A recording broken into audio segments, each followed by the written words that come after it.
Come on, opportunity back. What? Oh, thank you. I didn't use that. I'm good at this recording stuff, just not the listening. So we will try to get through it because I know you have a lot to do in a short amount of time. So with Anthony Walker, was it just a strained hamstring that could keep him out for a little while, or was it a torn hamstring that could keep him out a long while?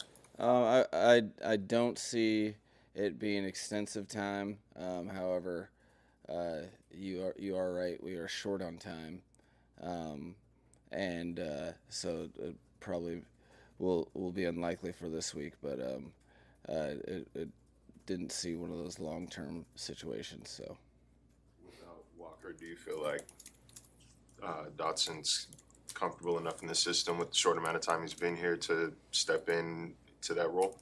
No, it was very calculated. I think one thing that has to be accounted for is the games he was able to start at Mike linebacker this season in a system that is the same system, probably has some transfer of words in terms of we say this here, this equals this, but for the most part, he had that huge head start. And then, I just can't say enough about what he's done since he's been here, making sure that to be prepared for a moment like that sooner than later. And, you never know when your number's going to be called. So, I think between him and the coaching staff and Joe B and the rest of the players being on the same page, I thought I'm comfortable because he's made me comfortable by the reps that he's taken in practice. With Kendall Fuller and the concussion, what stage is he at in concussion, and is he a possibility for Thursday? He's I stay out of the stage game. I know he's probably unlikely for this game, but he's doing better, and we just take that day by day, and he's progressing just fine. It's a little short term here for this Thursday night game. I know you weren't looking into the short turnaround, but how much did it help in game to be able to give Teron Armstead rest in the fourth quarter? I did know the schedule. It's just I think the benefit of being able to come out strong, specifically in the second quarter, where we were able to kind of separate the game a little bit. I think that had multiple advantages, and then creates new issues if you haven't been in that situation a ton, and then you work through those and get better at the situations as you go. So it was beneficial for sure. Just knowing the calendar and having another game here in a couple days. So I'm sure he was appreciative of the turnovers and the defensive stops, probably as much as anybody. Similar question. Was he on the limited snap count for this game? His first game back in 2 months? Oh, I was. The way the game progressed afforded me the opportunity to not play with fire. Nothing from feedback from him. Just as a coach, my own just attempts to make sure that we don't put him in harm's way. So that was fortuitous as well. Change that. Love it. What's been the change in Jono becoming such a focal part of the offense in the past couple of games? I would say Jono. I think he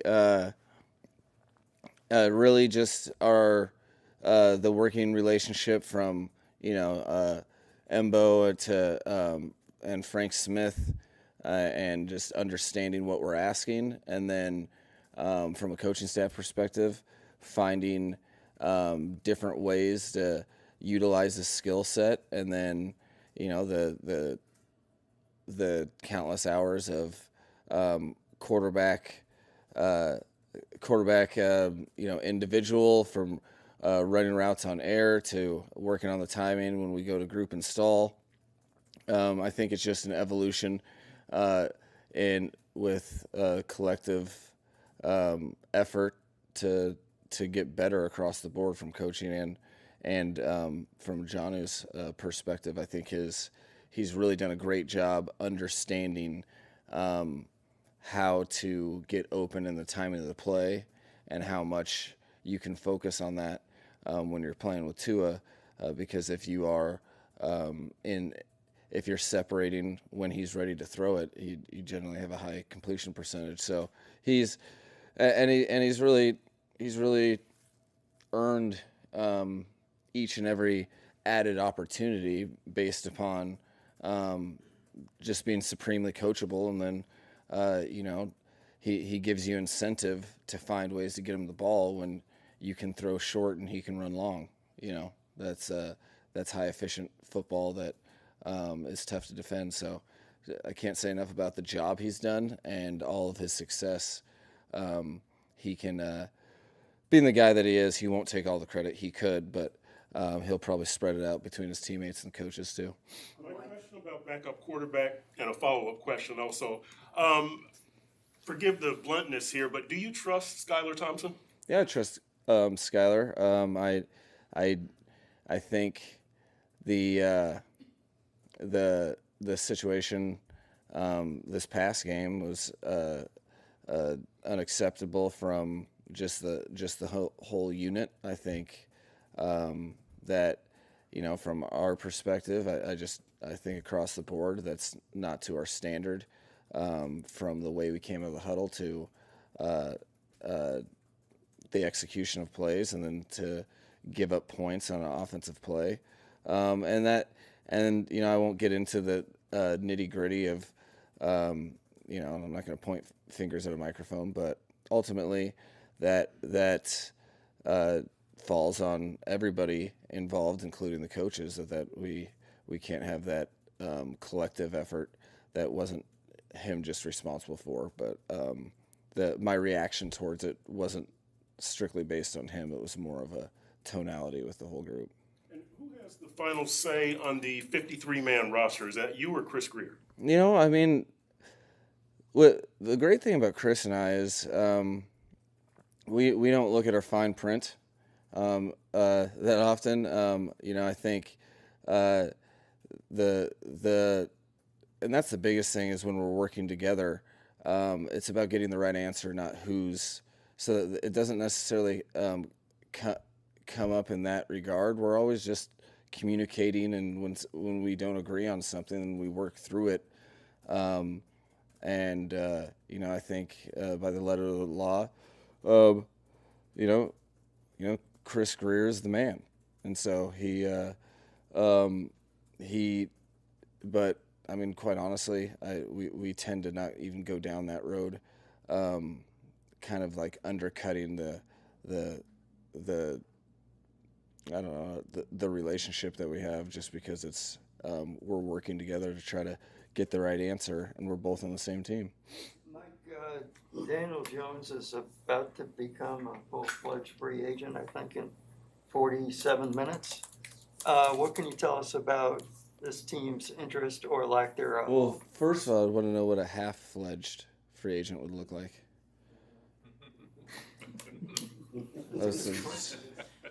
Stumped, huh? Right?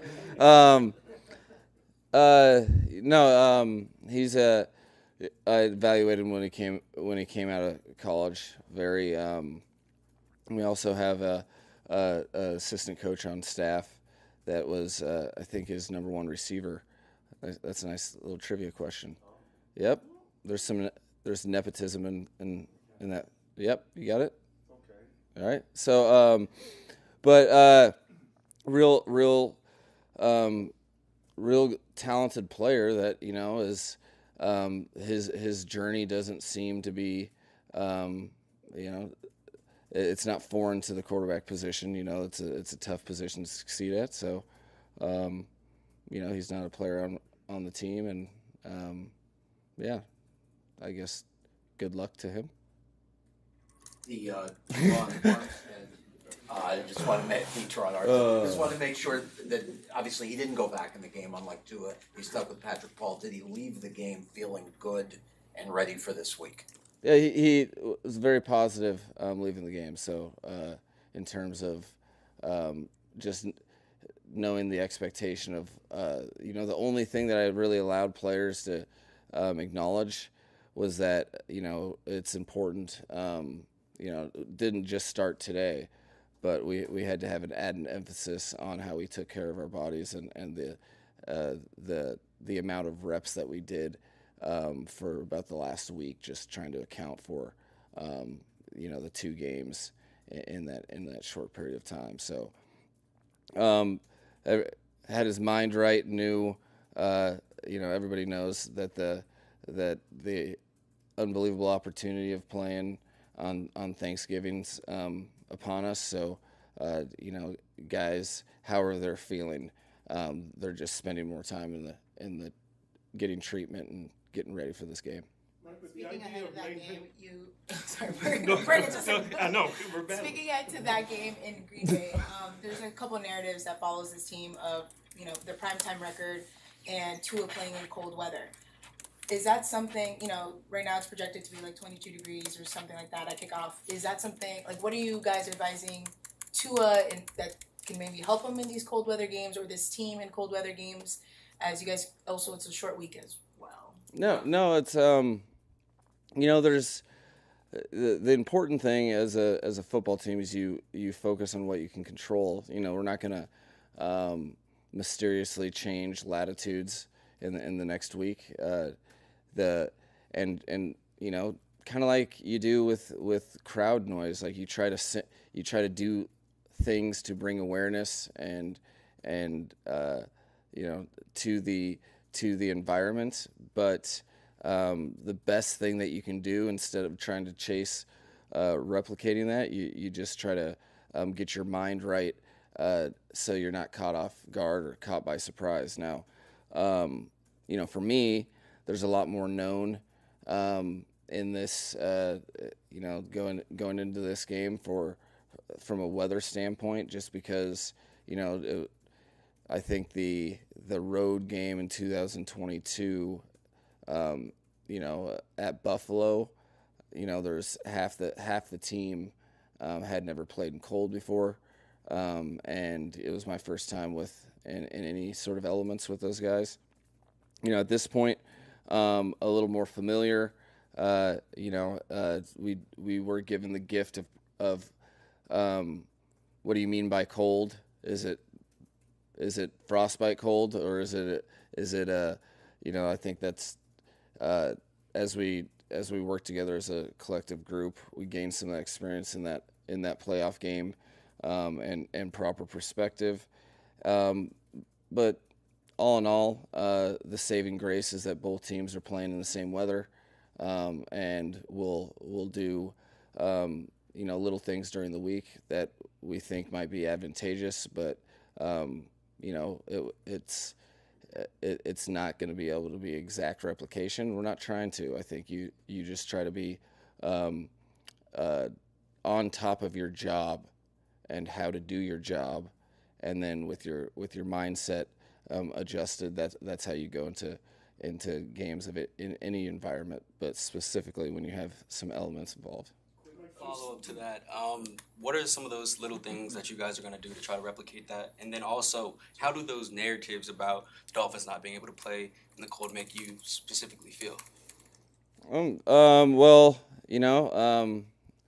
was just going to carry ice cubes in my pockets and throw them at players all week. It's nothing revolutionary. I'm not going to throw it out there for the world and act like we've checked the box of we've got this answered. It's a football game. How do I feel about narratives? I'm very comfortable with narratives because I think they're very predictable and retroactive. So, what else would you expect? They will always say you can't until you can. So, it doesn't really make me feel anything. I think I have an expectation, just like you know, just like I know that when after we win a game, you guys will, you know, look me in the eye, and if we lose, you don't look at me. I think you just have to understand what it is, and not make it anything, because to me it's really, what are we talking about? We're talking about playing a football game in a really cool environment, one that, you know, I think out of all the places to play in the cold weather, you think about the cold probably the least in Lambeau. You can't help but, you can't escape the history, and you know, I know our guys are going to be juiced for just the opportunity to play on Thanksgiving. I think that's a big deal to a lot of people. So I'm not necessarily spending too much time thinking about it, because you can't. You make a plan, you execute the plan, and if everyone's got their mind right, then you have a chance to succeed at executing the plan. A lot of times coaches want their team to remain at an even keel throughout the season. To that extent, do you tell your players this is one of 17, or is that just a ridiculous notion given what's at stake here? Well, I think you know, each team you kind of have to handle in different ways, shapes, and forms. For our season, I'm not necessarily worried about making this game something either way. I think you know, this team has known that in a desperate fashion they've had to learn how to win football games, and in that process, I think you become a lot more comfortable with living life after wins than losses. I think and I think as a team we've had a lot of learning opportunities, and we used those as opportunities and didn't let some of the hard lessons just happen in vain. And I really don't think that this team has to be told it's a big game, and they wouldn't believe me if I told them it was just another game. This is a game we've been building for. It is one of 17. That's the math. But we're more focused on continuing our process of getting better at how we play football together, and leaning on each other to play smart team football that doesn't shoot themselves in the foot, and you know, very very confident in the way we've progressed, and you know, just happy for the opportunity to go compete against a good football team and see where we're at. I want to ask you about the run game. Something we've asked previously, but the numbers are down, the yards per carry are down. I think this is like third game you guys are in the 60 yards per game range. Is there a common thread, or is it just how defenses have been playing you guys, or? Well, I think you know, specifically this past game, you know, you go into the game knowing that you know, on an NFL opponent, especially a quality defensive unit like the New England Patriots, that are going to be high effort, high detail. They're going to have a chip on their shoulder, and they're going to try to stop your run game. And sometimes teams do that, or they do it in a multitude of ways. You know, and sometimes that changes the math. Sometimes they add another guy in the box, which leaves them a little light on the perimeter, and then it's your job as an offense to take advantage of that. So I think this particular game, you know, I think that was more so the presentations of the defense that were kind of adjusting the amount of attempts. Generally, when our attempts go up, you know, with the backs that we have, we're able to get explosive here or there that changes the average a little bit. And then, you know, I think situationally, you know, we've evolved as a football team and an offense in this case, to where we're just a little more adept at doing a variety of things. So you can kind of, when the matchups make sense, you can replace a couple runs with some aggressive quick game where your offensive line can short set and still be aggressive as what the run game offers, but then you can get the ball out quick. When the defenses present that positive situation, that's all depending upon that you can actually get the completion. So when you have confidence in your quarterback to distribute it, and the eligibles are executing at a high probability, it's a little less risky to pass the ball sometimes where in situations you've been running it the last couple of weeks. So it's just to me, the biggest thing is in games like that where maybe your run pass ratio adjusts. Is that at the expense of hits on the quarterback, or if you're protecting well and you're getting the ball out quick? I think a lot of those passes serve the purpose as runs, but again, that's granted on how is protection, because if the protection isn't good, you probably shouldn't be going back to the well continuously.